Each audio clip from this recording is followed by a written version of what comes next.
Oke, saya lanjutkan mengenai perkembangan teori manajemen.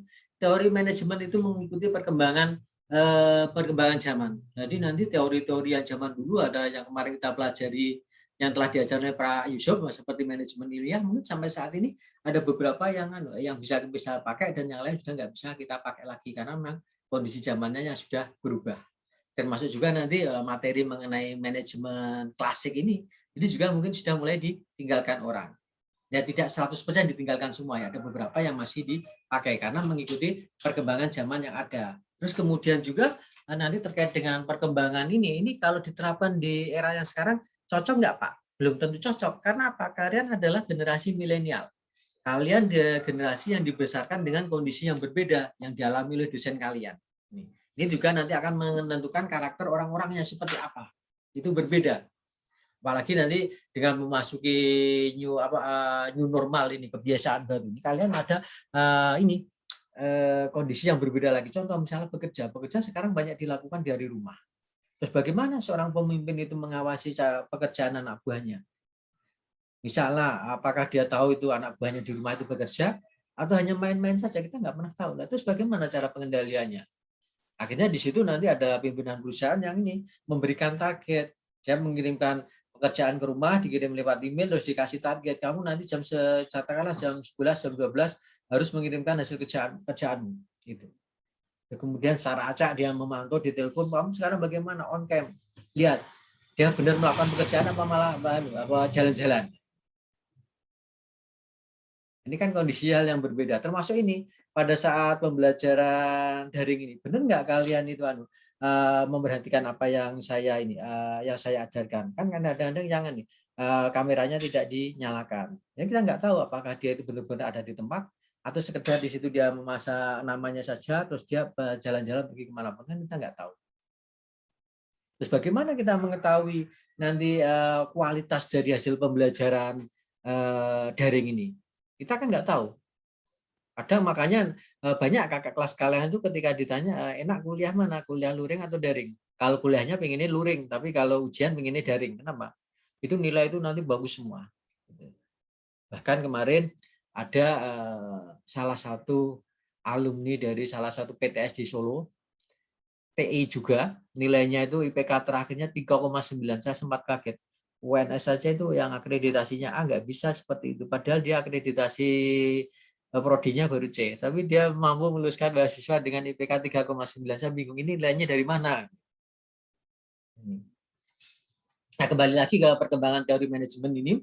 Teori-teori dan prinsip-prinsip manajemen ini akan membuat lebih mudah bagi manajer untuk memutuskan apa yang harus dilakukan agar dapat menjalankan fungsinya secara efektif dan efisien. Seperti tadi, dengan adanya teori manajemen kita bisa merencanakan, membuat pembangunan tadi, membangun gedung tadi. Dengan di manajemen ilmiah itu kan ada peta Gantt. Itu kan untuk manajemen proyek. Bagaimana kita membangun gedung, itu pekerjaannya apa saja, terus nanti mulainya kapan. Itu. Contoh pekerjaan seed plan, penyiapan lahannya. Itu kan dilakukan pendahuluan. Setelah itu nanti ada pekerjaan konstruksi. Pekerjaan konstruksi itu baru bisa dilakukan kalau pekerjaan seed plan-nya sudah selesai. Nanti kalau ada keterlambatan di pengerjaan seed plan, bagaimana ini? Padahal material sudah datang. Apa yang harus dilakukan? Itu bisa dikendalikan dengan peta Gantt dari Henry Gantt itu yang di manajemen ilmiah. Termasuk juga tadi pada saat pembangunan gedung itu. Bagaimana caranya? Butuh berapa tenaga kerjanya? Peralatan apa saja? Terus nanti masing-masing pada proses pembangunan itu akan dibagi menjadi beberapa seksi itu nanti. Ada yang bagian di pembersihan lahannya, ada bagian pengerjaan kacanya, ada pengerjaan dindingnya, pengerjaan lantainya. Ini kan dibagi-bagi itu. Nah, ini teori manajemen ini berkembang pada saat ini ya, ketika revolusi industri terjadi di Inggris.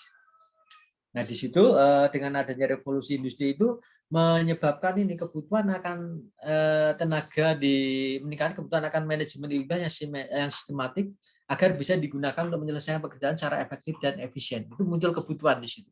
Karena dengan adanya revolusi industri itu yang semula itu pekerjaan dilakukan dengan cara manual dengan menggunakan tenaga kerja manusia, sekarang diganti dengan mesin. Ini akibat dari temuan mesin Watt yang ditemukan oleh James Watt. Sehingga produktivitas dari industrinya menjadi meningkat. Yang semula dikerjakan dengan manusia dalam sehari hanya mampu menghasilkan 5, sekarang dengan mesin bisa berlipat-lipat. Nah, terus kemudian dengan adanya mesin ini, permasalahan di pabrik juga akan semakin kompleks.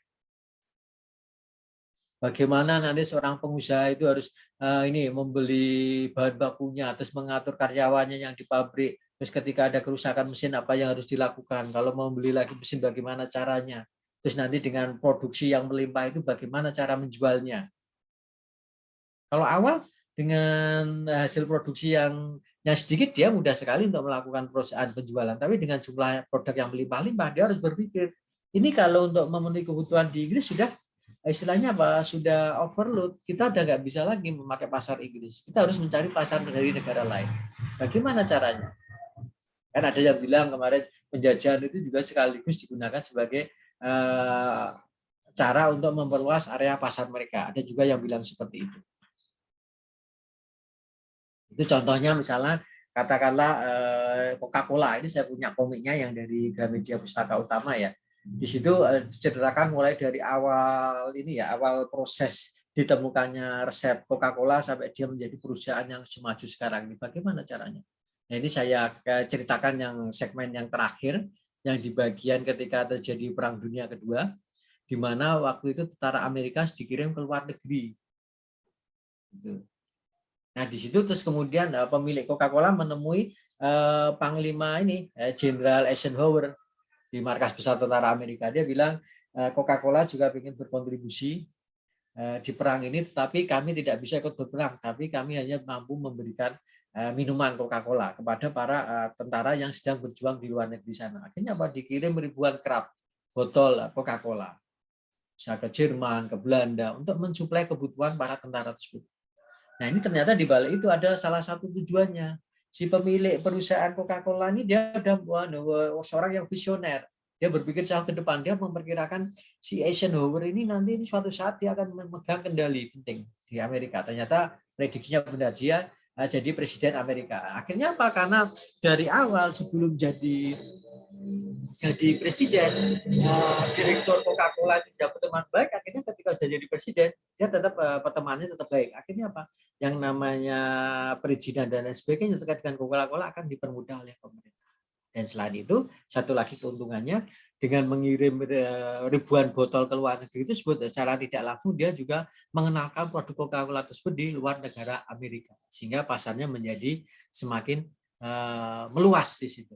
Itu salah satu contoh terkait dengan ini apa bagaimana sih cara memperluas pasar, kemudian orang yang berpikir cara itu karena apa?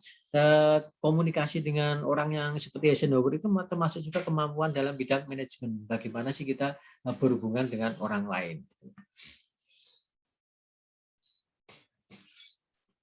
Nah, ini materi ini akan dimulai dari ini ya, awal mula terjadinya ini ya, Pak, munculnya manajemen klasik. Ini dia awalnya melihat karena ini salah satu tokoh di manajemen ilmiah itu adalah Taylor. Dia menggunakan pendekatan secara teknikal dalam ruang lingkup kajian mikro, yaitu pada stasiun kerja. Ini kalau di manajemen ilmiah kan lebih ke arah stasiun kerja yang mikro. Mereka menghitung waktu baku, terus kemudian menghitung pengupahan, membuat peta kerja, seperti peta Gantt juga. Itu semua dilakukan dalam level skup stasiun kerja di ranahnya mikro. Nah, ini. Dan pendekatan juga ada pendekatan teknik untuk meningkatkan produktivitas. Tetapi tujuannya nih untuk peningkatan produktivitas dan efisiensi. Tetapi di sini orang-orang yang berpikir ke arah kemanusiaan, salah satunya adalah Henry Fayol di Prancis, dia melihat bahwa pendekatan secara teknikal ini belum bisa menjawab permasalahan secara tuntas. Masih ada hal lain yang perlu dilakukan untuk meningkatkan produktivitas selain pendekatan teknikal. Nah, di sini Henry Fayol dia menggunakan pendekatan humanistis pada ruang lingkup kajian yang lebih makro, yaitu pada tingkat organisasi sistem usaha atau perusahaan di sini. Ini berarti dia kalau yang Taylor itu lebih ke arah fokusnya stasiun kerja atau di lantai produksinya, kalau Henry Fayol itu sekupnya satu perusahaan.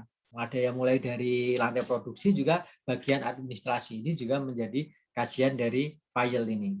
Ya lebih ke arah pendekatan sisi kemanusiaannya. Nah, Fayol ini dianggap sebagai pelopor aliran manajemen klasik, meskipun dia bukan orang yang pertama kali memperkenalkan ini manajemen klasik ini. Tapi karena apa? Karena temuan dia yang paling dominan, sehingga di teori manajemen klasik ini Henry Fayol ditetapkan sebagai pelopornya.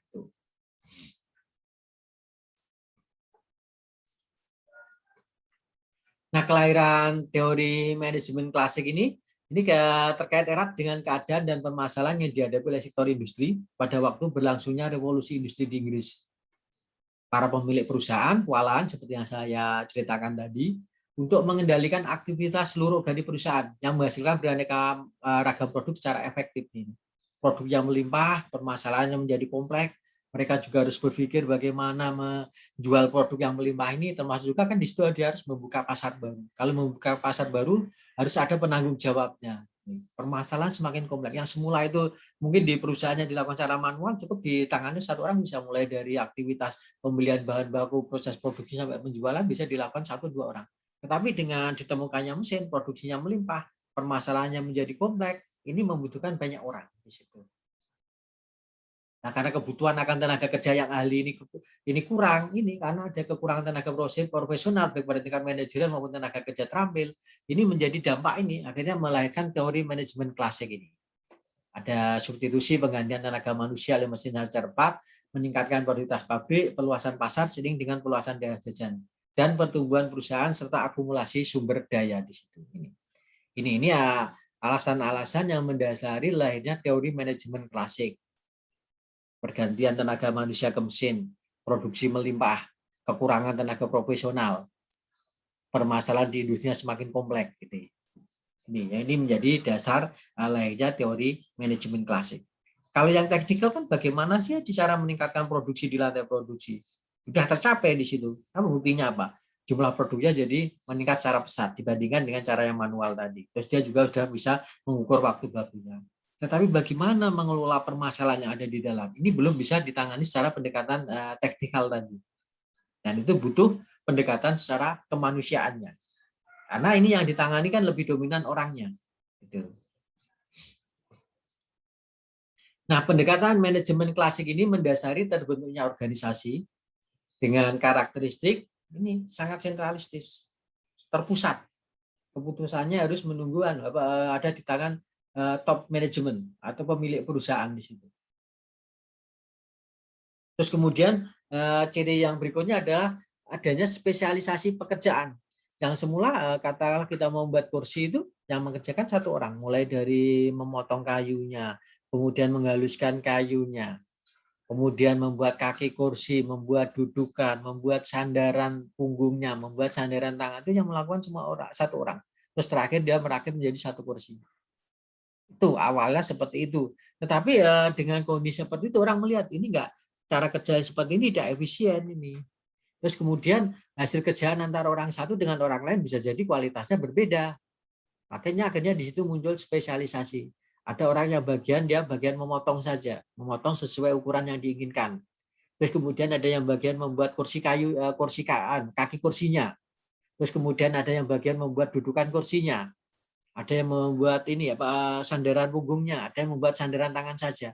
Setelah itu semua komponen-komponen itu selesai dibuat, langsung masuk ke bagian perakitan. Nanti ada yang ngerakit sendiri. Jadi untuk membuat satu kursi itu butuh beberapa orang dan masing-masing memiliki spesialisasi sendiri-sendiri.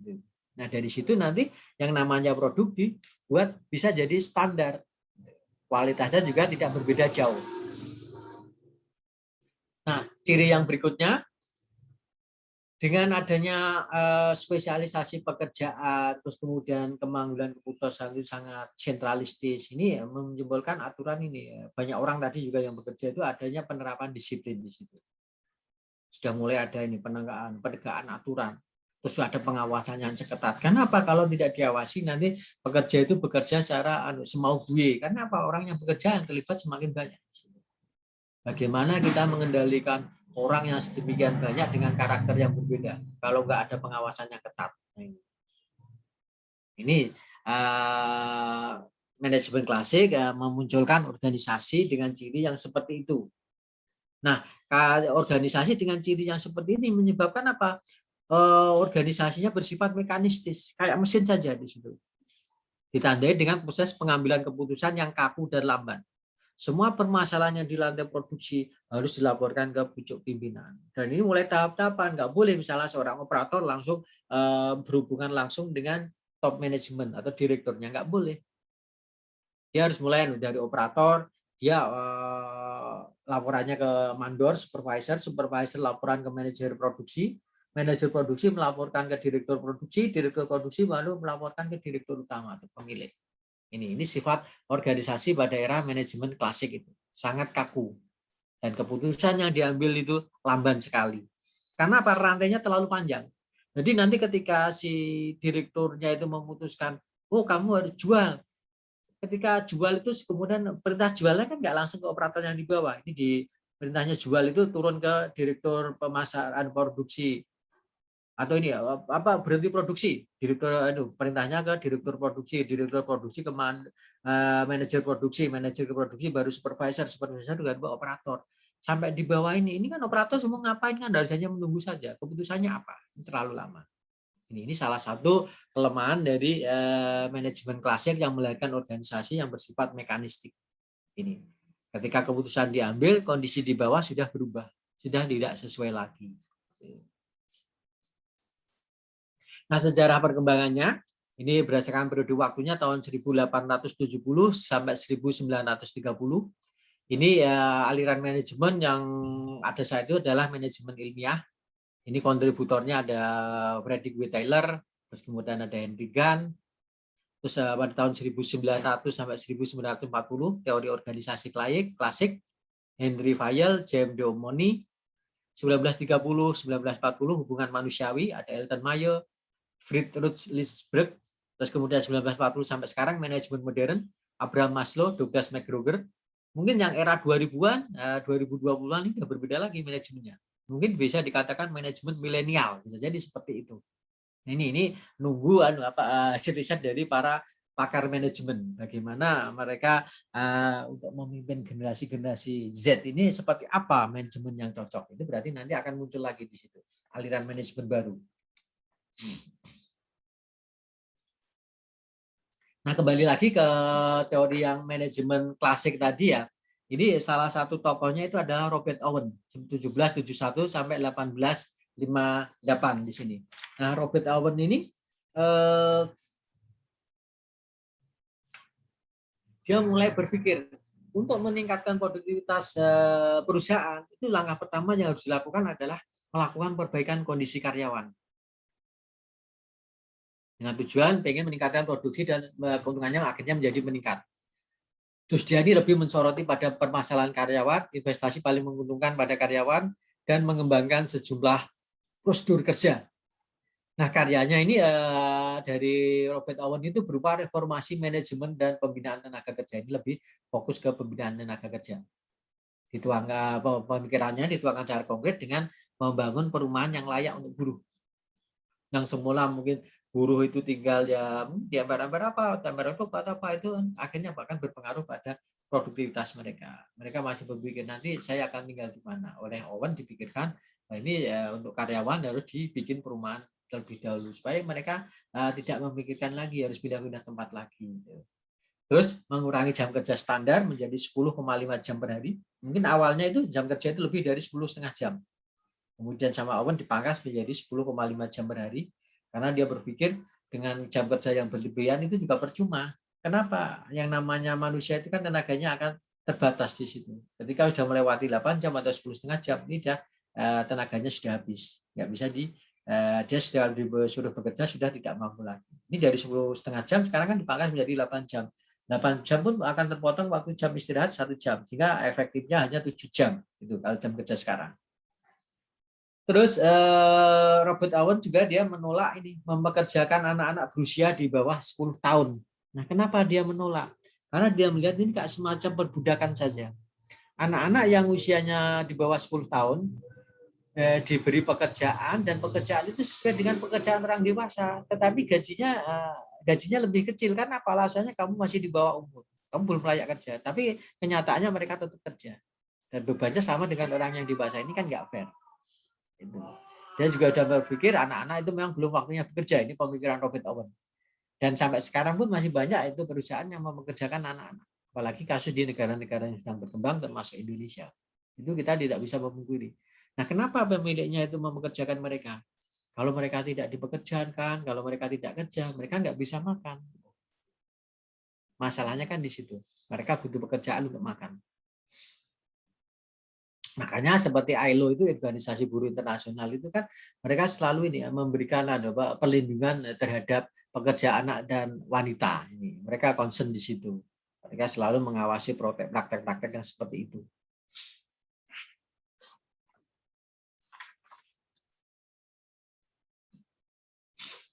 Terus yang kedua, ini tokohnya adalah Charles Babbage tahun 1792 sampai 1871. Nah, di sini dia mulai mengaplikasikan prinsip-prinsip ilmiah. Ini awalnya si Charles Babbage ini seorang profesor matematika. Nah, ini prinsip-prinsip ilmu itu perlu diterapkan pada proses produksi dengan tujuan apa? Untuk membagi proses kerja sehingga nanti dengan proses kerja yang sudah menjadi lebih baik itu produktivitas akan naik. Produktivitas akan naik, nanti yang namanya biaya akan turun. Kenapa produktivitas naik kok biaya turun? Karena waktunya bisa dimaksimalkan. Gitu. Terus menganjurkan tenaga kerja harus diberi pelatihan dan keterampilan. Ini usulannya ini kan istilah selaras dengan usulan dari Robert Owen, sama-sama lebih ke pengembangan tenaga kerja. Ini si Charles Babbage juga sama, dia menganjurkan tenaga kerja itu harus diberi pelatihan. Gitu. Nah, di Charles Babbage ini juga merupakan pelopor yang menganjurkan mengenai pembagian tugas, sehingga nanti muncul di situ namanya spesialisasi pekerjaan. Ini dia salah satu tokoh yang menganjurkan mengenai pembagian kerja. Terus dia juga yang mulai merancang sistem ini perakitan. Yang semula tadi dengan awalnya spesialisasi, kemudian dia merujuk ke perakitan. Seperti tadi yang awalnya kalau kursi itu dikerjakan satu orang, sekarang untuk membuat kursi itu dibagi-bagi dan dikerjakan oleh banyak orang. Dan ujungnya nanti adalah aktivitas perakitan. Ini salah satu tokoh yang menganjurkan adalah Charles Babbage. Itu yang kedua. Terus ini yang berikutnya ini Henry Fayol. Ini juga salah satu tokoh yang sangat terkenal ya. Kalau bicara tadi kan di manajemen klasik ini pelopornya itu Henry Fayol. Tapi sebelum Henry Fayol itu ada Robert Owen dan Charles Babbage. Tetapi karena yang lebih detail menjelaskan ini ya aktivitas prosesnya, terus kemudian di organisasi itu ada 14 prinsip. Terus kemudian di organisasi itu dibagi menjadi bagian-bagian, ada perencanaan pengendalian, terus kemudian controlling, pengawasannya, pengkoordinasian itu dari Henry Fayol, maka dia dianggap sebagai pelopor teori manajemen klasik ini. Pada tahun 1916, karya yang fenomenal dari Henry Fayol berupa buku yang berjudul Administration Industrial and General dengan gagasannya tentang model sistem bisnis. Ini sudah maju dia polanya. Ada prinsip-prinsip manajemen yang harus dilakukan oleh organisasi, terus kemudian proses manajemennya seperti apa, ini sudah dirancang oleh Henry Fayol. Ini sistem bisnis terdiri atas komponen, ada bagian teknik, bagian security, bagian pemasaran, ada bagian keuangan, bagian accounting, dan bagian manajerial. Ini merupakan temuan sumbangsih dari Henry Fayol. Terus kemudian yang prinsip manajemen Fayol ada 14 ini ya, 14 poin. Yang pertama itu division of labor, ini pembagian tugas. Di sini penjelasannya untuk division of labor itu dalam mengelola organisasi perlu adanya pembagian tugas, sama seperti tadi. Ini lebih menekankan juga ada pemikiran dari Charles Babbage adanya spesialisasi kerja dalam rangka untuk menciptakan efisiensi kerja. Nah, dengan adanya pembagian tugas tersebut dan deskripsi tugas yang jelas bagi para pekerja, ini akan lebih nyaman dalam menjalankan tugasnya. Istilahnya apa? Tidak saling menunggu. Kok kamu diam saja? Kan kamu harus kerja. Saya nggak tahu apa yang harus saya kerjakan. Karena kenapa hal itu bisa terjadi? Kenapa? Tidak ada job desk yang jelas. Tidak ada pembagian kerja yang jelas di organisasi tersebut. Kalau jelas ya mereka nggak usah diperintah, tahu apa yang harus dikerjakan.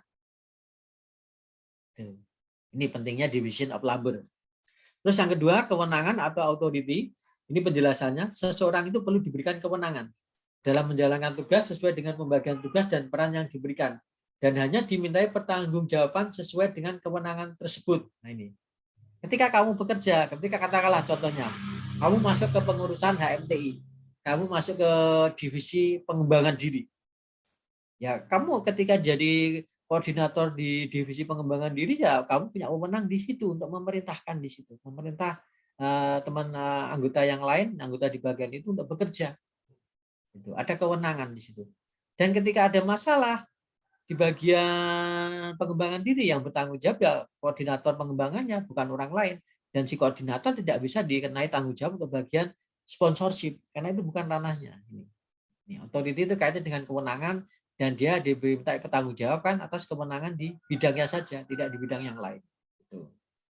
Nah, kewenangan ini ditandai dengan adanya hak untuk membuat keputusan dan merupakan pencerminan atas kekuasaan yang dimiliki. Di mana kekuasaan pada prinsipnya adalah hak untuk memberikan perintah dan kekuatan untuk menjamin kepatuhan. Atau misalnya kalau kalian jadi ketua HMTI, ya kewenangan kalian adalah menjalankan roda organisasi HMTI tersebut. Kalian ketuanya bisa memerintahkan masing-masing divisi untuk bekerja dengan baik supaya program kerja dari HMTI bisa berjalan dengan baik.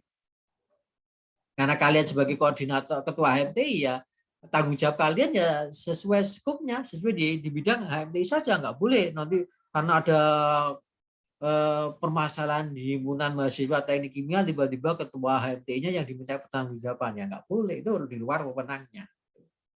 Terus ketua HMTI nggak bisa memerintahkan mahasiswa teknik kimia, yang bisa diperintah ya mahasiswa TI-nya saja. Itu yang namanya authority. Terus yang ketiga disiplin. Disiplin adalah ketaatan terhadap tugas pokok dan kewenangan yang diberikan serta sistem dan prosedur kerja yang telah dirumuskan. Nah, ini disiplin itu diperlukan agar supaya apa? Agar aktivitas-aktivitas bisnis bisa berjalan secara lancar. Kalau tidak ada disiplin, apa yang terjadi? Orang bisa semaunya. Datang waktu kerjanya waktu masuknya jam 8, dia datangnya jam 10. Terus nanti pulangnya jam 12. Itu kalau tidak ada disiplin. Nah, kalau kondisi organisasinya seperti itu, terus bagaimana? Apa yang terjadi? Ya target organisasi, terus organisasinya ya tidak akan berjalan dengan baik. Karena tidak ada kedisiplinan. Contoh misalnya katakanlah sekarang ini kan akreditasi prodi teknik industri UNS adalah A. Tapi dengan mahasiswa yang semakin tidak disiplin, susah dikendalikan, ketika diberikan tugas tidak mau mengerjakan, ketika ujian juga nggak datang, nggak mengerjakan, apa yang jadi? Ya akan turun. Akreditasinya akan turun. Karena banyak kasus dulu itu.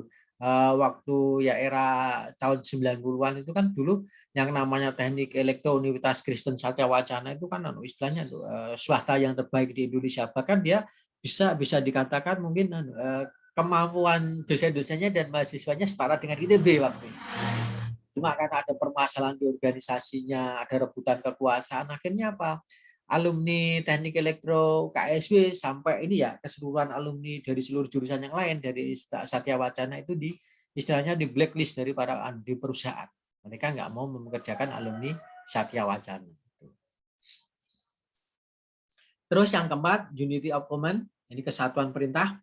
Seorang pekerja hendaknya memperoleh perintah dari seorang atasan saja. Hal ini diperlukan untuk menjaga keterpaduan tugas pekerjaan yang sudah terspesialisasi dan sangat kompleks. Katakanlah tadi, ketua HMTI di situ kan dia membawai beberapa bagian, misalnya bagian sponsorship. Nah, di bagian sponsorship ada koordinatornya. Koordinator nanti ada anggotanya. Nah, anggota di bagian sponsorship ya hanya dia yang memerintah, yang berhak memerintah adalah koordinator sponsorship.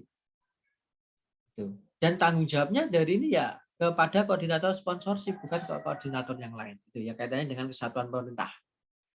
Terus yang kelima, kesatuan arah, unity of direction. Ini kesatuan arah sangat diperlukan agar semua komponen organisasi itu berjalan searah sehingga tujuan organisasi dapat secara efektif dapat dicapai di situ. Ini ada kesatuan arah dari organisasi tersebut. Contoh TI. Kalau TI ya yang dikembangkan ya keilmuan teknik industri, bukan keilmuan teknik mesin, bukan keilmuan teknik kimia. Kalau nanti dosen-dosennya seperti itu, ada yang mengembangkan keilmuan teknik kimia, ada yang mengembangkan keilmuan teknik industri, ada yang teknik mesin. Apa yang terjadi? Ini bukan teknik industri lagi, tapi teknik gado-gado kan seperti itu. Itu kaitannya dengan unity of direction. Kalau jadi di teknik industri ya semua dosen harus mengembangkan keilmuan yang ada di teknik industri. Terus yang keenam, subordination of individual interest to the common goal. Ini kaitannya dengan meletakkan kepentingan pribadi di bawah kepentingan organisasi.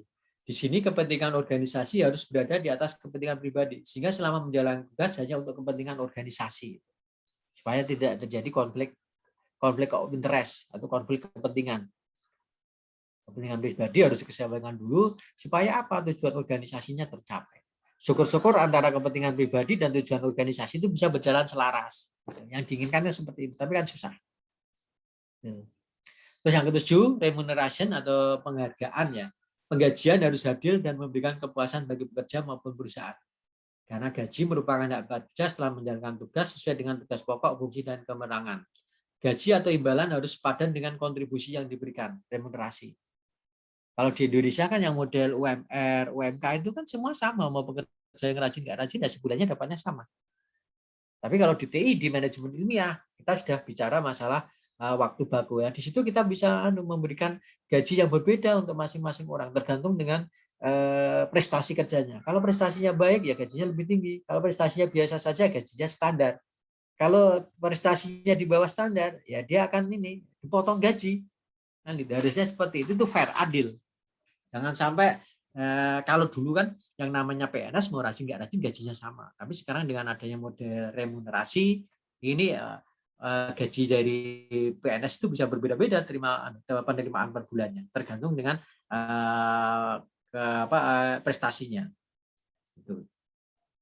Terus yang ke-8, centralization. Ini sentralisasi sangat penting bagi perusahaan dan diperlukan agar komponen organisasi dapat berjalan searah, satu komando, dan berdisiplin ini. Keputusan tertinggi ada di tangan satu orang. Tetapi demi kelancaran organisasi ini akhirnya apa?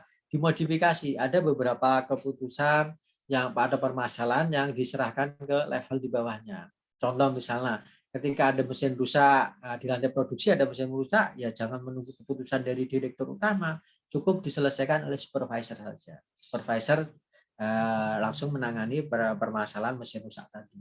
Dan supervisor juga tidak perlu lapor dulu ke manajemen produksinya. Itu ya terkait dengan sentralisasi.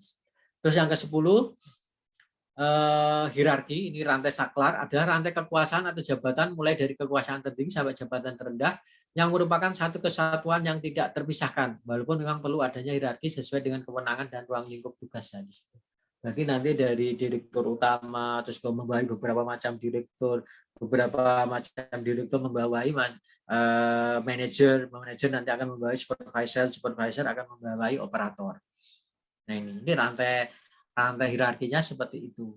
Ini dengan rantai atau struktur organisasi seperti itu menunjukkan jalur komando dan ini hak dan kewajiban, terus pelaksanaan tugasnya, tanggung jawabnya kepada siapa, itu jelas di situ. Operator produksi ya tidak akan bertanggung jawab ke supervisor keuangan atau supervisor di bagian quality, nggak boleh seperti itu karena nanti komandonya sudah tidak sejalur. Terus yang 10, keteraturan atau order. Posisi setiap orang dalam organisasi harus diatur. Ini jelas. Jangan sampai nanti semua pengen jadi presiden. Kayak kemarin di Indonesia itu kan ribut sampai 2 kali. Pilpres kan seperti dua-duanya mengklaim jadi pemenang. Nanti kalau Indonesia itu presidennya ada 2, terus kita ikut siapa? Ikut yang mana? Kan gitu. Ikut presiden A atau ikut presiden B. Nah kalau sudah seperti itu ya nggak jalan negaranya. Yang terjadi apa? Perang, pertempuran, perebutan kekuasaan itu. Makanya di sini adanya ini yang poin ke-10 ini keteraturan terorder itu ada keteraturan. Nah, keteraturan tercapai bila tersedia a place for everyone and everyone in his place. Di setiap tempat ada orangnya dan orang itu pun ada di tempat tersebut gitu. Jangan sampai ada tempat yang kosong. Kan sekarang ini banyak kalau kita amati itu terutama di pemerintah kabupaten itu kan banyak posisi kepala dinas atau apa itu yang kosong, nggak ada orangnya. Sehingga ujungnya apa? Ini akan berpengaruh pada kinerja pemerintah daerah setempat. Karena apa? Ada surat-surat yang harus segera diproses, akhirnya terkendala di situ. Karena apa? Di situ tidak ada pejabat yang bertanggung jawab. Gitu. Setiap tempat harus ada orangnya dan setiap orang memiliki tempat tersendiri dan memiliki tempat masing-masing. Artinya apa? Di setiap jabatan itu ada orangnya dan orangnya itu harus sesuai dengan kemampuannya di situ. Istilahnya kayak gini. Jangan sampai kita menempatkan seorang sarjana hukum sebagai supervisor produksi.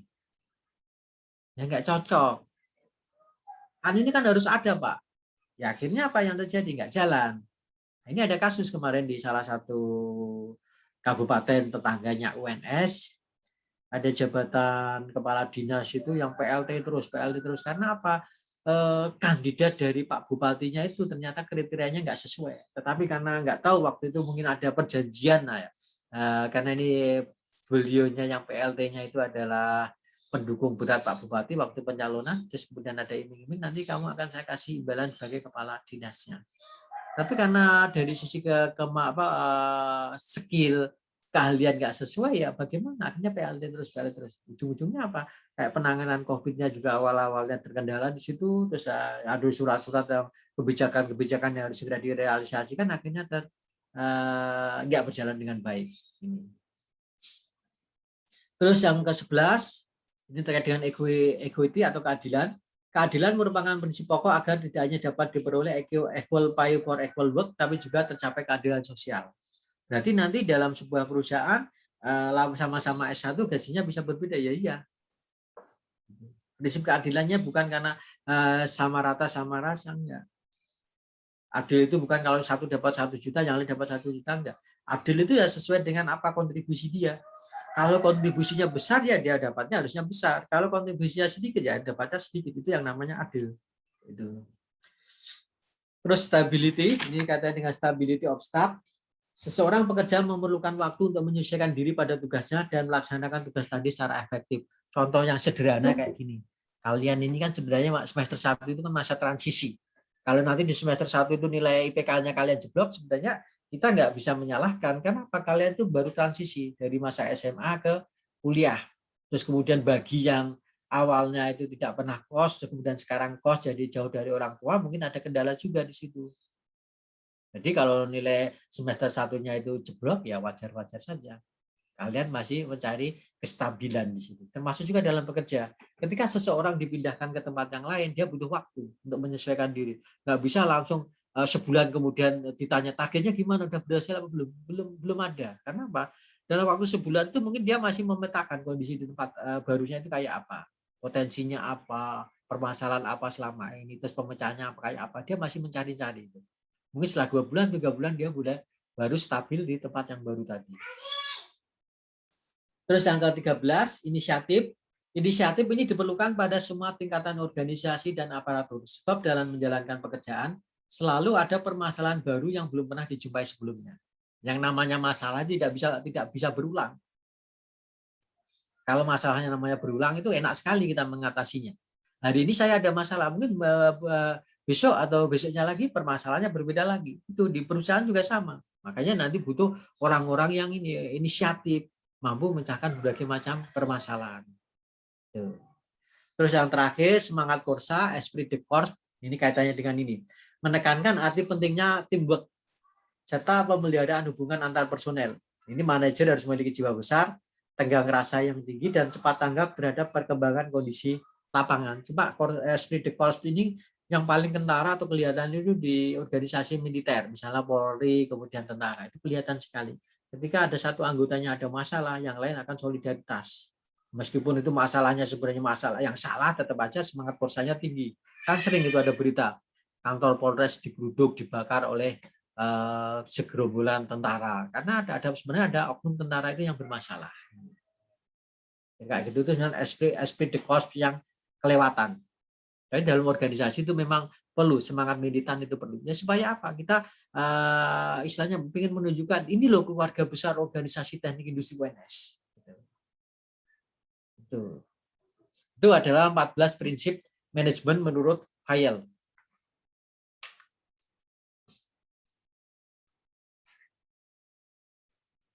Selain itu, Fayel ini juga membuat ini ya proses manajemennya, di mana dalam sebuah organisasi atau manajemen itu nanti ada 5 macam bagian atau 5 macam proses. Ada proses planning, perencanaan, itu nanti akan merencanakan organisasi itu ke depannya mau apa.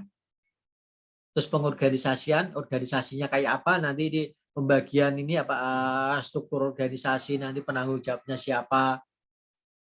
Terus kemudian pengarahan, ketika ada permasalahan, bagaimana cara penyelesaiannya, pengkoordinasian, koordinasi antar bagiannya kayak apa, misalnya koordinasi antar bagian quality, koordinasi dengan quality dengan produksi dengan manajemen pemasaran, terus pengendalian atau kontrol ketika ada permasalahan, bagaimana supaya tidak ada permasalahan tersebut, apa yang harus kita lakukan, ini pengendalian, masuk ke bagian pengendaliannya. Terus tokoh yang berikutnya adalah Max Weber, ini model birokrasi. Ini teori birokrasi, karya yang paling fenomenal ada teori birokrasi. Tujuannya adalah meningkatkan produktivitas dengan mengelola organisasi secara rasional, bukan secara irasional. Karena secara irasional menjalankan organisasi dengan minta petunjuk ke dukun. Contoh misalnya seorang direktur pengen memindah karyawannya, dia datangnya ke dukun. Wah, kira-kira kalau si A si B ini cocok nggak Mbah untuk menempati posisi manajer produksi atau manajer pemasaran. Bukan seperti itu. Kalau seperti itu yang dilakukan berarti rasional. Kalau yang rasional, ketika kita mau memindahkan orang, mempromosikan orang, ya lihat track recordnya seperti apa, prestasinya kayak apa, keahliannya sesuai apa enggak. Itu yang namanya rasional. Terus dan semua itu dilakukan dalam rangka kedinasan impersonal, resmi, dan bebas dari prasangka. Tidak ada yang namanya, wah dia naik jabatan karena ini dekat dengan ini, saudaranya ini, nggak boleh. Jadi ada satu kasus yang saya cerita tadi, mahasiswanya lulus komplot dengan IPK 3,9 dulu, ya mungkin sekitar 2 tahun sebelumnya ini, kondisi di sana itu manajemennya jelek sekali. Kenapa? Yang terlibat di situ bagian administrasi, terus kemudian yang megang posisi-posisi penting itu diangkat dari lingkungan saudara pemilik yayasannya. Akhirnya apa? Mereka ketika disuruh kerja ya nggak mau. Wah, saya di sini kerja nggak apa-apa, ini kan punya saudara saya. Akhirnya apa? Universitasnya itu tidak berkembang dengan baik. Akhirnya suatu saat pemiliknya, big boss-nya yang dari Jakarta, karena apa? Perguruan tingginya ini yang di Jakarta berkembang pesat, tapi di sini dikatakan hidup segan mati tak mau. Akhirnya big boss-nya dari Jakarta datang langsung ngasih target ke masing-masing ini, para pimpinan. Targetmu tahun depan apa? Terus nanti akan dievaluasi, kalau tidak tercapai ya harus mundur. Itu waktu itu dalam waktu kurang dari 5 tahun itu terjadi pergantian rektor berapa kali itu? 3 kali mungkin kalau nggak salah. Ya ini karena ini awalnya itu dilakukan secara tidak non kedinasan. Terus penempatan orangnya juga bukan berdasarkan keahlian tapi faktor kedekatan karena saudara. Nah karena itu si Weber ini dia memberikan ini guidance sebuah organisasi itu yang pertama harus memperhatikan satu, kekuatan yang resmi atau legal. Ini harus resmi organisasinya. Jangan sampai nanti organisasi tanpa bentuk. Misalnya ada permasalahan, ada organisasinya ada, tapi ketika dicek organisasi ini nggak ada, alamatnya nggak ada, dan juga dia tidak terdaftar di Departemen Depkemhum, Departemen Kehakiman dan Hukum, nggak ada itu organisasi ini, nggak boleh seperti itu. Kalau OTB ya dia nggak akan bisa bergerak kemana-mana karena tidak ada landasan hukumnya. Ini kekuatannya harus kekuatan resmi atau legal, terus kompensasi dalam bentuk imbalan yang tetap. Itu harus ada gaji untuk orang-orang yang bekerja di situ. Terus posisi jabatan harus diorganisasikan menurut hierarki kekuasaan. Tadi ada mengikuti struktur organisasi. Penugasan harus didasarkan pada kompetensi, kemampuan, bukan berdasarkan faktor kedekatan. Gitu. Kamu aja yang berangkat, kenapa? Kalau saya nggak mampu, nggak apa-apa. Kamu kan saudara saya, nggak bisa seperti itu. Ketika menugaskan orang yang berdasarkan kemampuannya. Terus yang kelima, organisasi diatur dan dioperasikan berdasarkan aturan-aturan. Makanya namanya organisasi harus memiliki anggaran dasar, ADART-nya, anggaran dasar dan anggaran rumah tangga harus ada di masing-masing organisasi itu. Teknik industri UNS ada anggaran dasar, anggaran rumah tangga. Fakultas teknik ada. Kalau nggak ada anggaran dasar ya mereka nggak bisa bekerja dong.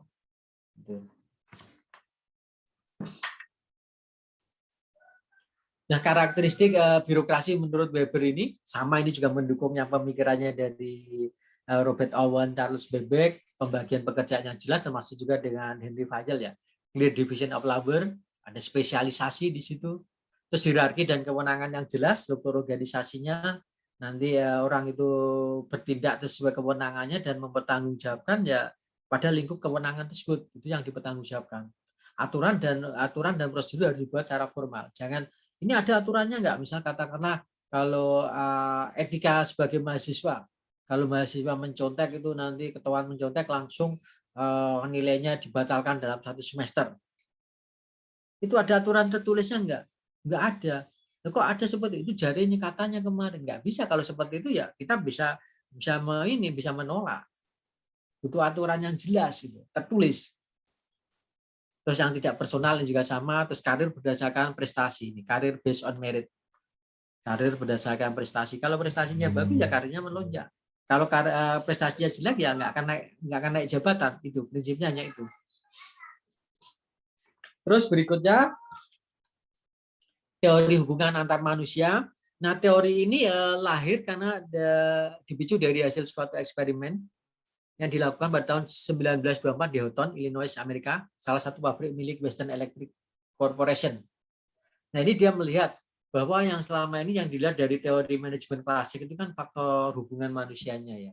Nah, ternyata di sini dia melihat ada faktor lain.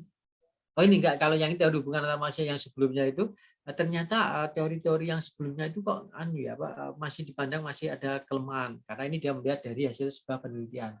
Nah ini ada faktor lain yang mempengaruhi produktivitas kerja dan faktor tersebut itu bukan berasal dari metode kerja maupun kondisi fisik lingkungan kerja. Kondisi fisik lingkungan kerja itu misalnya apakah lingkungan kerjanya itu bising, lingkungan kerjanya itu panas atau dingin, atau banyak getaran atau banyak bau-bauan. Itu yang namanya kondisi fisik lingkungan kerja. Nah penelitian ini kemudian di hasil temuan penelitian ini kemudian diikuti penelitian lain karena orang penasaran. Kok hasil penelitiannya itu aneh ya, nyeleneh ya. Akhirnya dari situ orang-orang para ahli tertarik untuk melakukan penelitian lanjutan. Nah ternyata hasilnya nggak berbeda jauh. Ada faktor hubungan antar manusia. Ini merupakan salah satu faktor yang sangat besar pengaruhnya pada produktivitas. Bukan hanya upah dan kondisi kerja saja, tapi faktor hubungan antar manusia. Eksperimen ini juga mengungkapkan bila pekerja merasa tujuan mereka bertentangan dengan tujuan perusahaan, seperti yang sering terjadi dalam situasi di mana mereka diawasi dengan ketat, maka produktivitas akan tetap berada di tingkat yang rendah.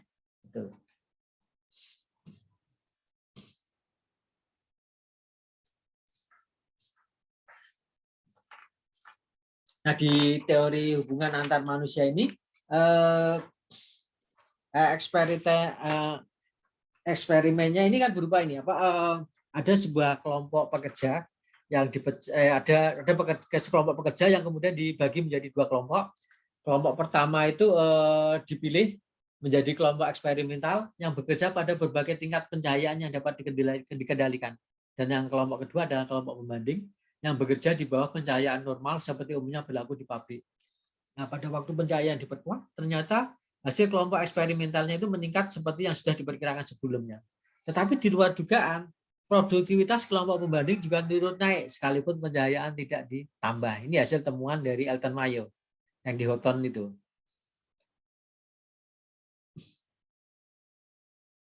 Nah ini, terus penelitian dari Mayo kemudian diperkuat oleh Muldoon. Ini juga dia menemukan hal yang sama, bahwa ternyata memang faktor hubungan perilaku manusia itu berpengaruh pada peningkatan produktivitas di situ. Ini yang melatar belakangi teori hubungan antar manusia. Tokoh-tokohnya ada Elton Mayo, ini karyanya Houghton Effect, yang tadi yang penelitian tadi. Dia melakukan studi mengenai human performance pada Western Electric Corporation. Di situ temuannya perlu memperhatikan unsur manusia dalam peningkatan produktivitas. Kinerja seorang pekerja dipengaruhi oleh motivasi individu dan lingkungannya. Ada motivasi di situ.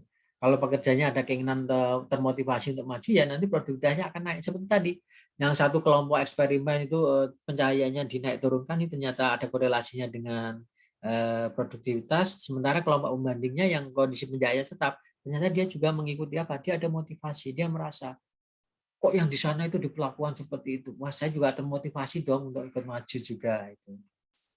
Terus yang kedua, Chester Bernhardt.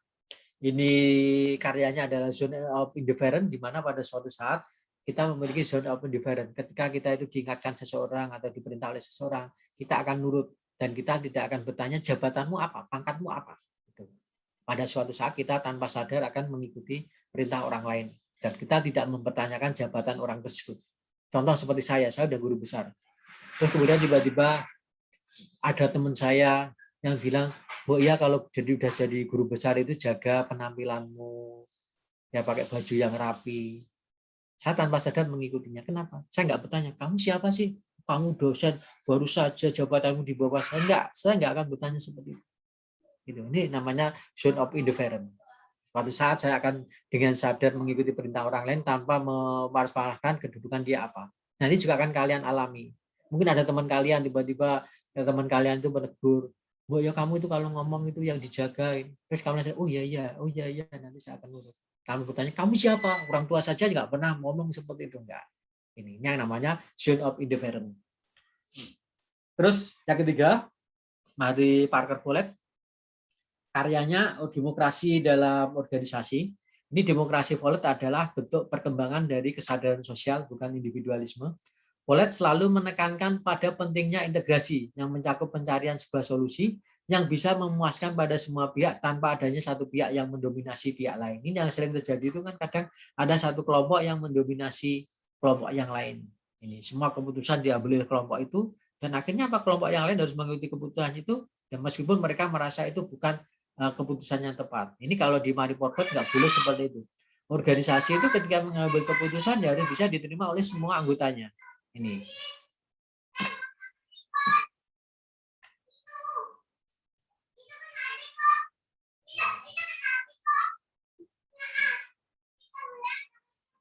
Terus yang Herbert Simon, ini teori compliance. Compliance yaitu keinginan dari orang-orang terlibat di dalamnya untuk berkontribusi dengan memanfaatkan wewenang, mengembangkan pengendalian diri. Ini nanti kalau kalian aktif di organisasi, kalian akan merasa, masa saya di organisasi hanya jadi anggota saja. Saya juga ingin mengembangkan diri saya. Saya ingin memberikan kontribusi untuk perkembangan organisasi ini. Cuma nanti permasalahannya ada organisasi yang tidak peka terhadap kondisi yang seperti itu. Orang-orang yang mempunyai kemampuan untuk mengembangkan diri itu malah ditekan, sementara orang-orang yang tidak memiliki tidak ada keinginan untuk maju ini yang dikasih peranan, dikasih kursi. Ujungnya apa? Nanti akan memunculkan gap di organisasi tersebut. Nanti organisasinya akan ada kayak semacam ini ya, permusuhan dan ujung-ujungnya nanti ke roda perjalanan organisasi ini menjadi terganggu di situ. Ini temuan dari Herbert Simon, teori compliance.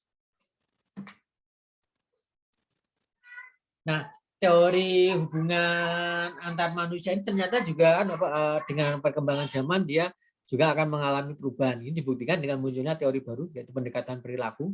Muncul akibat dorongan dan kenyataan bahwa manusia pada hakikatnya bukan hanya sebagai makhluk sosial, tapi juga sebagai makhluk individu. Seperti tadi, mulai dari Elton Mayer, Chester Bernhardt, Mary Porter, Herbert Simon, ini kan dia lebih mensoroti hubungan antar manusia. Contoh yang sederhananya Elton Mayer tadi, pelakuannya kan ada hubungan antar manusia ketika bekerja, di mana satu kelompok dikasih perlakuan yang berbeda, dia merasa seperti itu. Terus kemudian yang Chester Bernhardt, zona of indifference, ada interaksi antar orang, ada orang yang mengingatkan kita. Terus kemudian yang Mary Porter, demokrasi dalam organisasi, keputusan yang diambil itu harus bisa diterima oleh semua orang. Terus yang Herbert Simon, teori kemudian ada keinginan untuk maju dia biar diakui oleh ini bisa berperan serta dalam pengembangan organisasi. Itu yang teori manajemen hubungan manusia. Nah, ternyata kondisi ini dirasa masih juga kurang menjawab perkembangan zaman, akhirnya muncul pendekatan perilaku. Manusia bukan hanya makhluk sosial, tetapi manusia juga makhluk individu dan mereka memiliki karakteristik yang berbeda-beda. Ini salah satu beberapa contoh ininya. Tokoh aliran ini ada si Kurt Lewin. Ini karyanya field theory. B merupakan fungsi dari E dan P. Ini perilaku individu. B itu bukan hanya sekedar merupakan fungsi dari imbalan ekonomis saja, melainkan merupakan suatu produk yang kompleks dari kepribadian individu P dan lingkungan atau iklim organisasi di mana ia bekerja. Berarti di situ ada kepribadian individu juga berpengaruh. Contoh misalnya katakanlah sama-sama masuk di UNS sebagai dosen, bareng S2. Tapi ada orang yang sekarang statusnya udah profesor, sementara dia masih S2, belum S3. Ini kan apa? Ada motivasi yang berbeda di situ.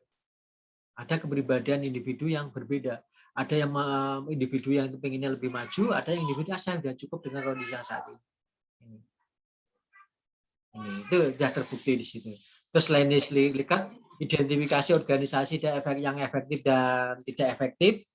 Ini kalau yang Randy Slingap itu dia memilah-milah pekerjaan menjadi bagian-bagian atau tugas-tugas yang sederhana, terus kemudian mengembangkan cara yang terbaik untuk menyelesaikan masing-masing bagian atau tugas, terus mempekerjakan orang dengan kecakapan dan keterampilannya sesuai untuk menjalankan tugas tersebut dan melatih orang-orang ini untuk melaksanakan tugas-tugas mereka dengan cara terbaik, mengusahakan pengawasan, terus mempergunakan insentif bila mana memungkinkan ini organisasi yang efektif itu ciri-cirinya seperti itu menurut Rennie Slickett. Terus dia juga membuat ciri-ciri pemimpin yang efektif adalah pemimpin yang oleh bawahnya dipandang suportif, selalu mendukung apa yang dikerjakan oleh bawahnya, ramah dan suka membantu. Kalau yang McGregor ini teori X dan teori Y. Teori X kebanyakan manusia tidak menyenangi kerja dan tidak menyenangi tanggung jawab, serta lebih suka diperintah. Nah ini teori X dan teori Y itu kebalikannya. Kalau teori Y-nya setiap orang pada dasarnya aktif, mereka memiliki tujuan dan berusaha untuk mencapainya. Ini teori X dan Y itu ada 15 poin. Dan teori Y-nya itu kebalikan dari teori X-nya. Itu kaitannya dengan perilaku manusia. Itu nanti saya share yang ini ya, materi yang lengkapnya. Dan itu nanti teori-teori yang ini, yang aliran perilaku ini nanti akan kalian pelajari di mata kuliah MSDM dan perilaku organisasi kalau nggak salah. Kalau yang Chris Agrilis itu organisasi yang sangat terstruktur akan menghambat kematangan seseorang sehingga ia tidak dapat memanfaatkan potensinya secara penuh. Maksudnya itu strukturnya sangat kaku. Ya seperti tadi, struktur rantai komandonya jelas, tapi di lapangan atau implementasinya itu nanti masih ada beberapa pertimbangan. Ya yang namanya permasalahan itu sebaiknya di isolate di bagian itu saja, nggak perlu harus dilaporkan ke atas. Kalau memang itu masalahnya bisa ditangani di bagian itu sendiri. Ini salah satu teknik untuk mengatasi yang ini yang sangat terstruktur itu. Terus yang kelima, CATS dan CAN, organisasi sebagai suatu sistem terbuka dan ada 3 pola compliant, yaitu penggunaan imbalan, identifikasi pekerjaan, internalisasi dari tujuan organisasi. Contoh internalisasi dari tujuan organisasi, UNS itu kan budayanya aktif. Apa sih aktif itu? Ketika saya ditanya aktif, budaya aktif itu apa, saya nggak bisa menjawab. Terus nanya ke TU, budaya aktif itu apa, nggak bisa menjawab, ya nggak akan jalan. Kenapa? Tidak ada internalisasi dari UNS, dia harus menjelaskan dari rektorat. Aktif itu gini loh yang dimaksud. Sehingga kita bisa dalam bekerja itu bisa menyesuaikan dengan budaya aktifnya. Kalau Abraham Maslow, ini teori peringkat kebutuhan, ini yang paling terkenal ya, teori Maslow itu. Ada 5 peringkat kebutuhan, yaitu fisiologi, psikologi, sosial, pengakuan, dan aktualisasi diri. Mungkin kalian itu masih pada level fisiologi. Karena makan kalian itu masih disupport oleh orang tua kalian. Baju yang dibelikan oleh orang tua kalian. Kalian belum mandiri. Hesbert, teori 2 faktor. Kinerja seseorang karena faktor motivasi dan faktor kesehatan kerja. Ini kalau yang Hesbert.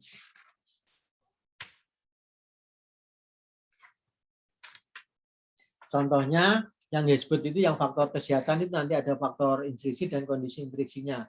Gaji atau upah itu ekstrinsik, kebijakan dan administrasi perusahaan, jaminan kerja, kondisi kerja. Itu yang ekstrinsik.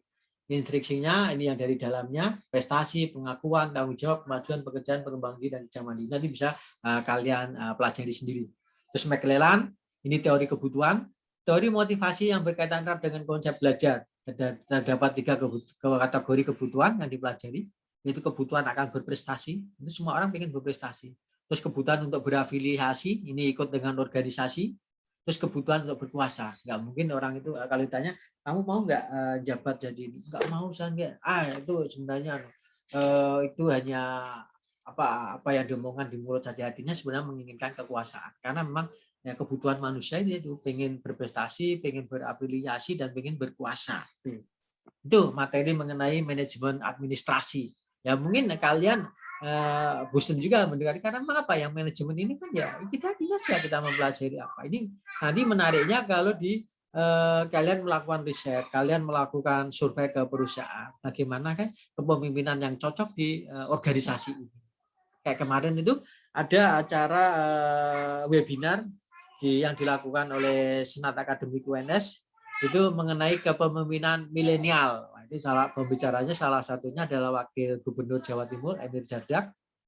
Terus kemudian juga banyak para pakar yang bicara di situ. Ada yang dari Dirjen Dukcapil, Prof. Judan. Terus kemudian juga ada yang pembicara dari UNS yang dari Pusat Studi Javanologi itu dia membuat ini kepemimpinan gamelan.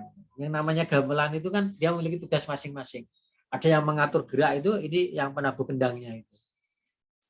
Dan itu kan harus serempak. Ketika mereka memukulnya salah, ya iramanya akan hancur, rusak. Jadi ya, intinya kalau kepemimpinan gamelan seperti itu. Harus ada leadernya. Kayak drum, kayak ini band. band itu kan tujuannya kan sebenarnya di drumnya ini. Dia yang mengatur iramanya. Mau cepet mau enggak itu kan tergantung pemain drumnya itu. Itu untuk materi mengenai manajemen administrasi. Mungkin ada yang mau didiskusikan terlebih dahulu. Saya mau bertanya, Pak. Ya.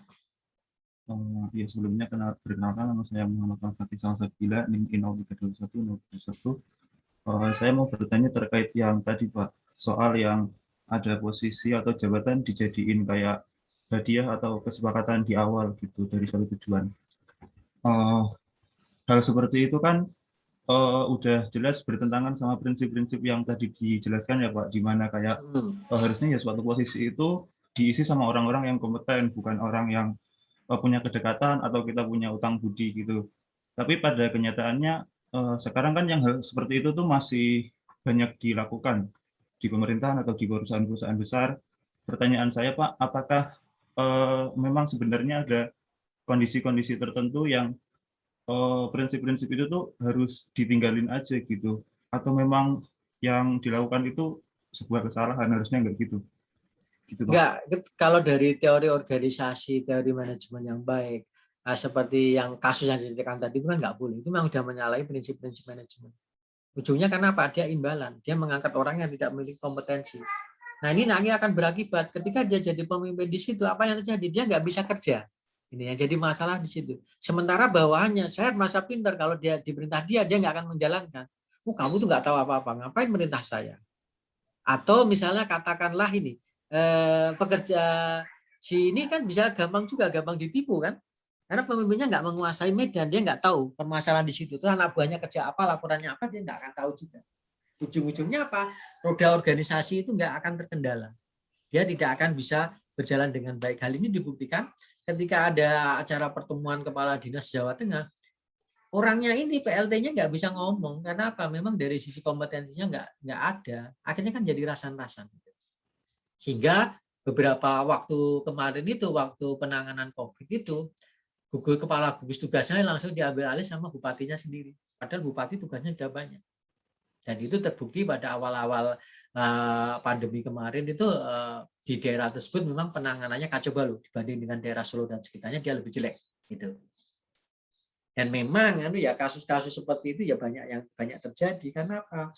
Kadang ketika kita pengen mendapatkan sesuatu itu kan kita, terutama yang ini ya jabatan politis ya, itu kan dia pengen membuat semacam ini untuk melanggengkan kekuasaannya, itu dia mengangkat orang-orang yang dekat dengan dia, politik dinasti keluarga, dan itu banyak terjadi.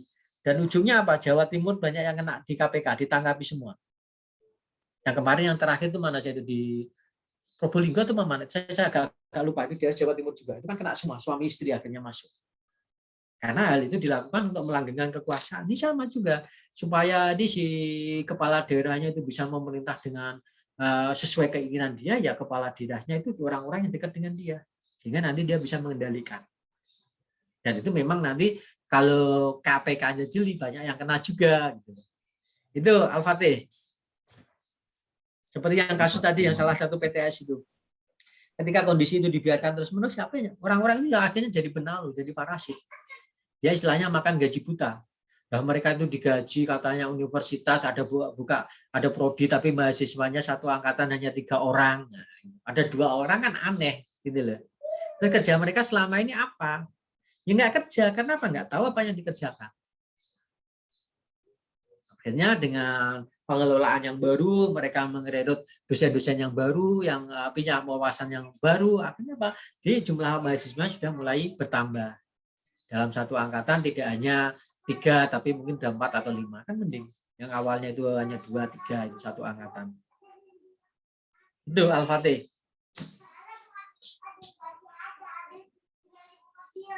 Ya seperti ini politik dinasti itu kan sangat menarik sekali untuk diteliti bagi para penggemar ilmu manajemen. Kalau di TI itu yang fanatik dengan ilmu manajemen seperti ini kan Pak Roni. Pak Roni itu ahli di perilaku organisasi dan MSDM.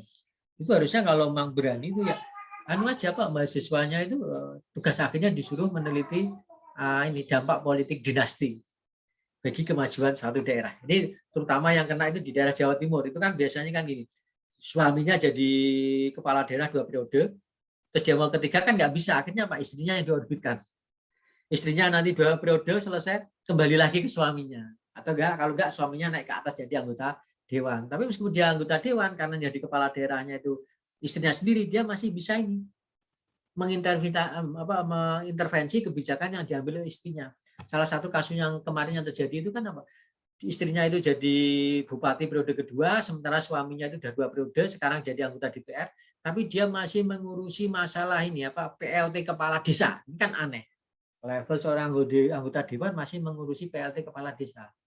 PLT bagi para PLT yang ingin jadi kepala desa itu harus store uang sekian ke rekening orang tersebut. Itu salah satu contoh politik dinasti yang tidak diperbolehkan seperti itu. Dan itu juga salah satu contoh penerapan teori organisasi yang salah. Dan banyak kasus kayak di Klaten itu kan juga politik dinasti, dari Haryanto kemudian ke istrinya terus masuk penjara gitu. Terus kemudian yang bupati sekarang itu kan istri dari Pak Sunarno yang juga mantan bupati 2 periode Klatennya, itu modelnya kan seperti itu, hingga daerah tersebut itu kurang bisa berkembang. Karena apa, biasanya orang-orang yang kritis itu akan tersingkir. Dan orang-orang jadi kepala dinas, orang-orang yang ini yang apa kata bupati ya sendiko dawuh, itu yang jadi masalah kan seperti itu. Makanya penting nanti ketika kalian itu jadi pemimpin sebuah organisasi ya dalam menyusun roda perjalanan organisasi kalian itu harus menempatkan orang pada posisi masing-masing sesuai dengan kompetensinya. Jangan hanya berdasarkan karena kamu dulu mendukung saya kasih jabatan ini, kamu nggak mendukung saya meskipun kamu prestasinya bagus kamu saya singkirkan, nggak boleh seperti itu.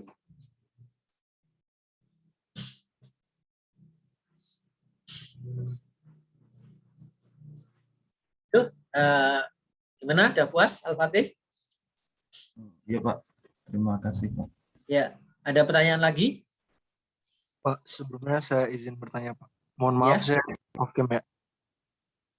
Nah, kalau teori politik dinasti ini, misalnya saya punya perusahaan, apakah boleh diterapkan di perusahaan saya? Kan saya juga pengen punya anak kayak, nah nanti perusahaan saya saya mewariskan perusahaan kepada anak saya gitu Pak. Nah ini kalau kaitannya dengan perusahaan keluarga, banyak perusahaan keluarga itu akhirnya tidak bisa berkembang atau bangkrut itu karena salah menempatkan orang. Kalau ini banyak kasus di Jawa Tengah itu.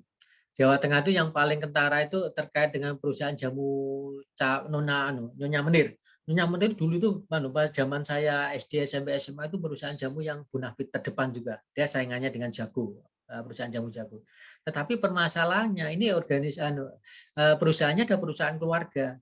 Dan di situ tidak jelas siapa yang megang. Jadi antar keluarga sendiri, kakak adik itu saling rebutan. Kakak adik ponakan rebutan pengaruh di situ. Ujungnya apa? Karyawannya bingung. Ini yang saya turuti direktur yang mana? Direktur yang versi siapa? Ini. Akhirnya Nyonya Menir nggak bisa berkembang, dia kalah dengan perusahaan yang lain. Ujung-ujungnya ya kemarin di PT UN kan itu langsung vonisnya pilot, bangkrut, tutup. Dan dia tidak bisa memenuhi kewajibannya. Terus salah satu contoh yang berhasil itu seperti yang jamu Jago sama yang Sido Muncul. Nah di Sido Muncul ini saya contoh yang ini yang paling si yang Sido Muncul itu sebenarnya perusahaan keluarga. Kemudian si siapa itu yang saya nggak tahu yang direktur utama sekarang ini, Irwan, namanya Pak Irwan. Ini kan punya saudara-saudara. Nah saudara-saudaranya itu sesuai kesepakatan di rapat keluarga, saudaranya tidak boleh, saudara kandungnya dari Pak Irwan ini tidak boleh ikut kerja atau ngurusi operasional PT Sido Muncul, tapi mereka dikompensasi dengan saham. Itu nanti yang mengatur ya Pak Irwannya dengan anak-anaknya Pak Irwan. Tetapi saudaranya yang lain dikasih kompensasi berupa saham. Nah dengan cara seperti itu ternyata memang roda organisasinya berjalan dengan baik. Terbukti Sido Muncul sekarang bisnisnya merambah kemana-mana. Ke hotel ada, kemudian yang lain juga ada. Termasuk juga perusahaan keluarga yang lain seperti ABC. Itu juga berhasil di situ. Terus kemudian cap orang tua yang awalnya itu produsen anggur, sekarang dia merambah ke macam-macam. Ada makanan kecil, makanan anak-anak, minuman, termasuk juga sikat gigi itu ada yang produksi orang tua. Jadi di situ memang ego ya. Kita nggak bisa katakan saya punya perusahaan saya dirikan, terus kemudian saya ingin anak-anak saya itu memegang posisi penting di perusahaan tersebut. Nggak boleh seperti itu. Kita juga harus melihat kira-kira anak saya itu memang dia kompetensinya di situ apa enggak, dia minat enggak di bisnis itu. Kalau tidak minat dan tidak ada kompetensi, kalau tetap dipaksakan di situ, ya percuma, nggak akan berjalan. Ya lebih baik ini saya lebih menggaji ke orang profesional saja. Saya menempatkan orang profesional di perusahaan saya akan jadi direktur utama, direktur produksi. Itu nanti akan semakin bagus. Ini salah satu contohnya itu kan di Coca-Cola itu. Coca-Cola itu di awalnya kan dia pengen anaknya ikut membantu, tapi anaknya awalnya menolak terus, tapi suatu saat akhirnya anaknya itu mau menerima. Kemudian anaknya dipegang anaknya jadi berkembang pesat. Suatu saat si pemiliknya ini dia sudah nggak punya tenaga lagi untuk mengembangkan perusahaan lagi. Akhirnya dia mencari orang luar. Orang luar kemudian dikasih resepnya dengan perjanjian harus mau mengembangkan. Itu Mikael. Baik Pak, terima kasih atas jawabannya. Ya.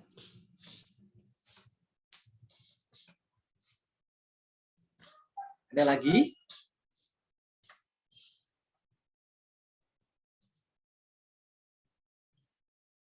Fatin?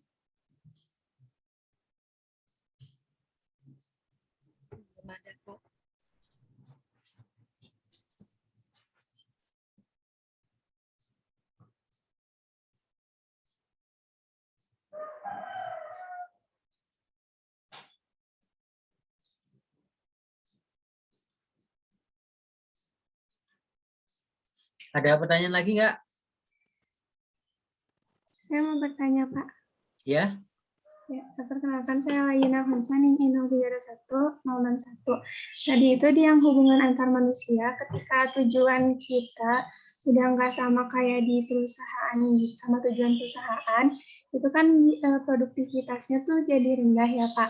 Nah, semisal posisi kita sudah bagus, terus tapi tujuan kita nggak sama kayak di perusahaan itu, kita yang harus rubah tujuan perusahaannya biar sama kayak kita, atau kita yang pindah sesuai dengan tujuan kita gitu Pak, atau gimana?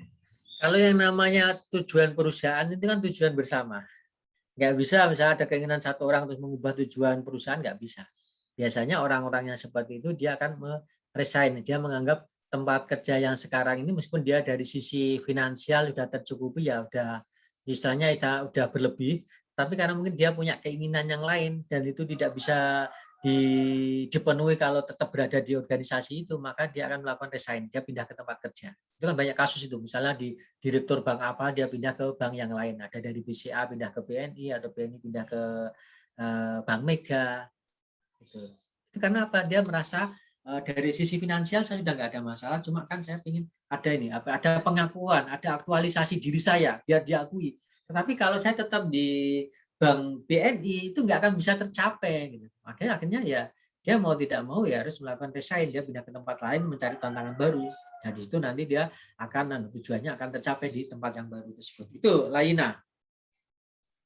Ya, terima kasih Pak. Kan banyak kasus ini. Ya mohon maaf ini saya agak cerita di UNS ya. Pemilihan rektor yang sekarang ini Prof Jamal itu kan rektor yang cukup unik pemilihannya.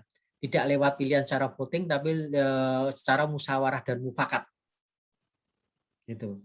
Jadi langsung para bakal calon itu kemudian rapat, setelah itu memutuskan secara sepakat aklamasi mereka memilih Prof Jamal. Ini merupakan salah satu satu-satunya di Indonesia pemilihan rektor yang berjalan dengan musyawarah mufakat. Tetapi ternyata di balik itu banyak pihak-pihak yang kecewa. Banyak orang yang sebenarnya punya kans untuk memenangkan ya menurut versi tim pendukungnya, dia merasa kecewa dengan sistem itu. Tapi dia nggak bisa, waktu itu dia tidak bisa bersuara. Akhirnya apa? Mereka mencari tempat lain. Ada yang sekarang jadi rektor di Universitas Muria Kudus. Ada yang kalau yang jadi rektor di Universitas Said Surakarta itu sebenarnya itu yang sebelumnya. Itu dia kecewa dengan yang sebelumnya. Terus kemudian ada salah satunya yang kemudian berkarir di pusat menjadi salah satu dirjen di Kementerian Komunikasi dan Informatika. Terus ada juga yang sebenarnya dia itu kecewa tapi dia nggak bisa apa-apa karena apa? Tidak punya kompetensi di luar. Dia akhirnya tetap di UNS. Itu salah satu contoh di kampus kita.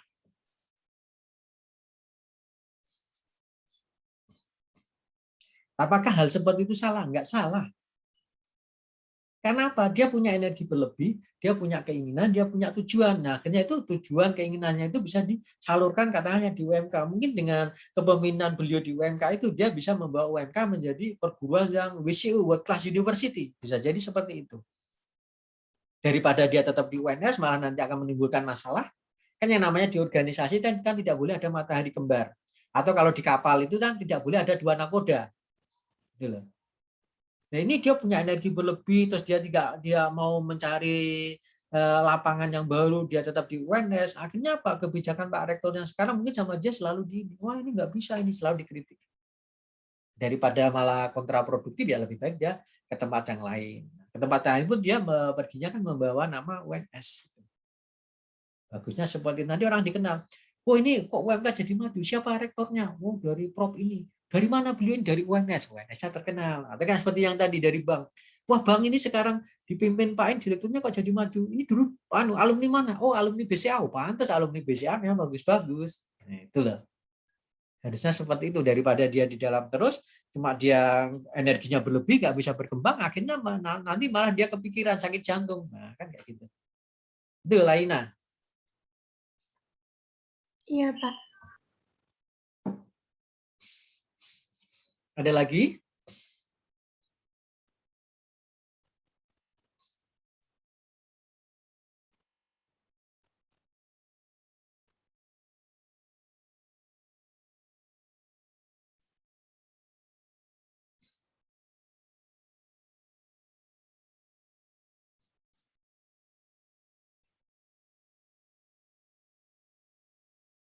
Pak, saya izin bertanya lagi, Pak.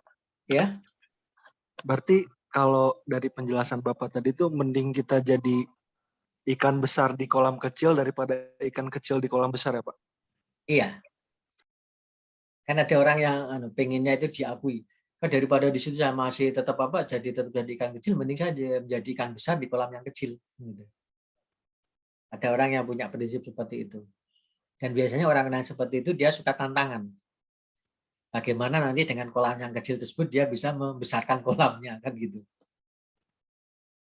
Cuma ada juga ketika seperti ini kasus ini, Universitas Tunas Pembangunan itu salah satu kampusnya di sebelah barat Terminal Tetonadi. Tahu nggak rektornya itu dari mana? Rektornya itu dari Teknik Elektro UI, Prof. Tresna itu. Keren kan? Kenapa seorang Prof. Tresna yang dari UI itu sebenarnya dari sisi finansial sudah terjamin, tiba-tiba dia mau menerima tawaran untuk menjadi rektor di Universitas Tunas Pembangunan. Yang jumlah mahasiswanya itu sedikit sekali. Apa yang dicari di Solo? Itu dia pinginnya menjadi menjadi ikan besar di kolam yang kecil. Syukur-syukur nanti kolam kecilnya itu bisa menjadi besar kan itu. Itu salah satu tujuannya seperti itu. Termasuk juga yang Prof Haris dari Pertanian UNS, dia menerima menjadi rektor di Universitas Surakarta. Tujuannya apa? Dia ingin mengembangkan website. Cuma saya karena apa? Saya masuk di site itu lebih dulu dibanding Prof Haris ya. Saya udah tahu kondisi di sana. Sehingga akhirnya waktu itu saya juga memutuskan lebih baik saya lepas dan situ saya serahkan mahasiswa saya untuk ngajar di sana. Itu karena saya melihat karena organisasinya udah kacau dan ini terbukti meskipun rektornya ganti Prof Haris pun Prof Haris nggak bisa ini mengubah perilaku di sana karena Pak sudah mengakarnya itu cukup kuat sekali untuk mengubahnya itu perlu revolusi kalau di sana. Nah ini ya termasuk juga Prof Tresna itu juga ketika di bawah kepemimpinan beliau ya stagnan juga, nggak ada gebrakan yang ini yang cetar gitu kan menurut saya di sana. Harusnya kan dengan darah yang segar itu dia memiliki kebijakan-kebijakan yang baru dan orang-orang di sana mendukung programnya. Tapi faktanya ya ini sampai sekarang progresnya belum signifikan menurut saya. Itu Mikael. Baik Pak, terima kasih atas jawabannya. Ya.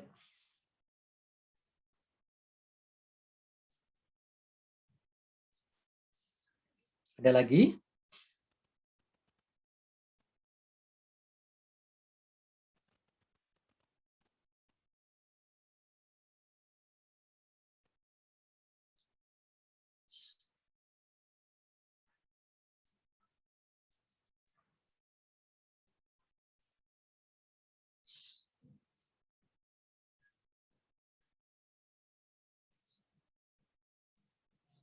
Ada pertanyaan lagi nggak?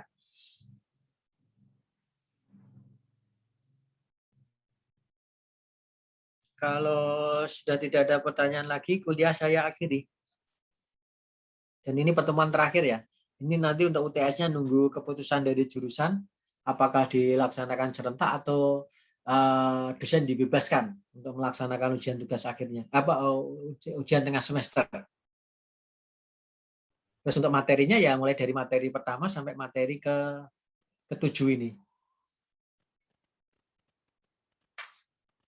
Dan soal-soalnya kalau yang dari saya nggak akan melenceng jauh dari materi yang saya ajarkan. Tapi ya nggak tahu kalau yang modelnya Pak Yusuf ya. Karena masing-masing dosen kan memiliki ciri khas masing-masing. Oke, kalau sudah tidak ada yang ditanyakan lagi, kuliah pagi ini saya akhiri. Dan saya juga